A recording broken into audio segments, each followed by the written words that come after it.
Pixar's newest film, Elio, has hit theaters, and I must say, I was pleasantly surprised with it.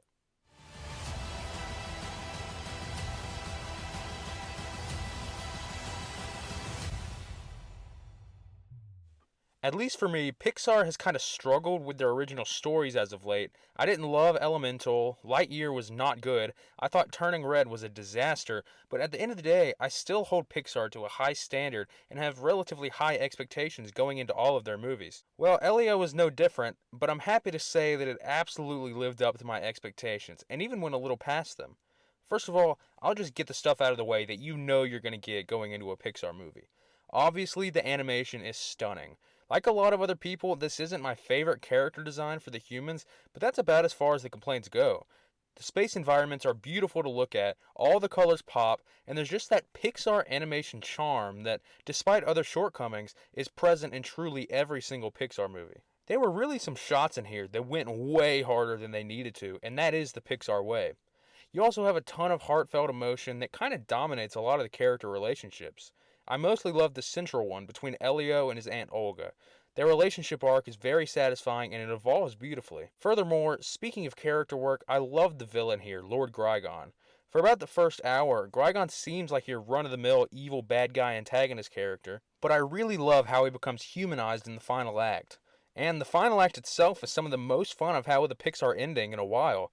The scale is turned up and so are the laughs, and that's another thing I really enjoyed. I thought this movie was really funny. Now, when I say funny, I don't mean that I was sitting there laughing out loud in the theater. That's not really something I ever do.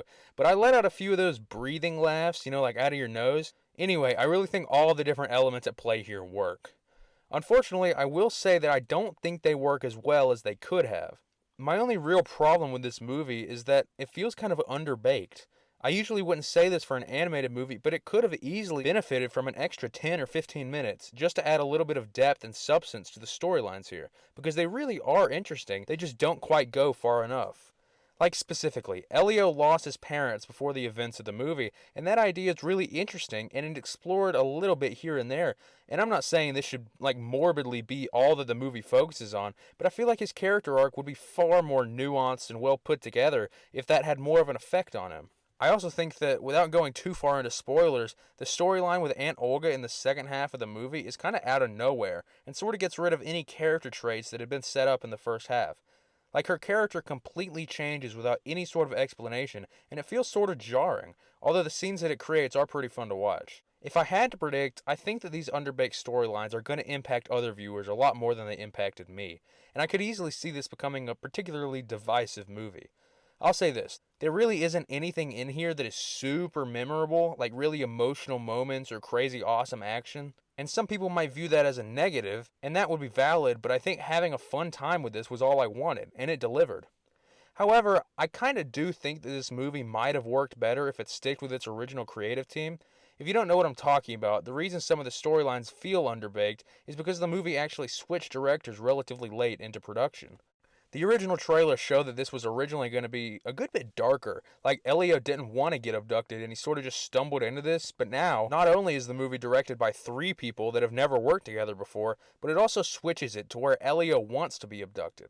I feel like that slightly darker story could have worked better, but it doesn't bother me too much. Before we wrap this up though, I want to tell you about the stupid theater experience I had with Elio.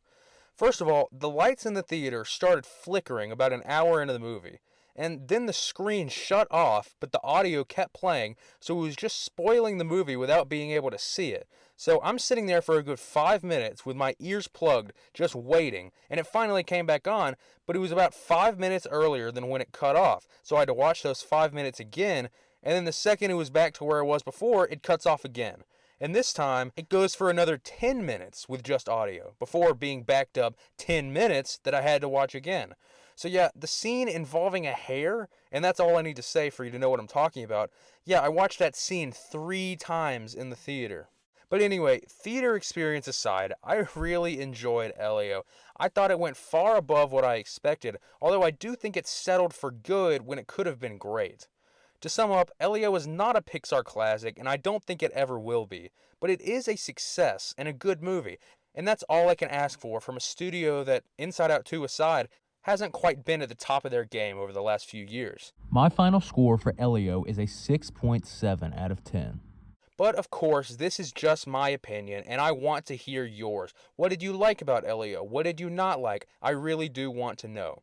But with that being said, thank you so much for watching. Don't forget to subscribe for more videos like this, and God bless.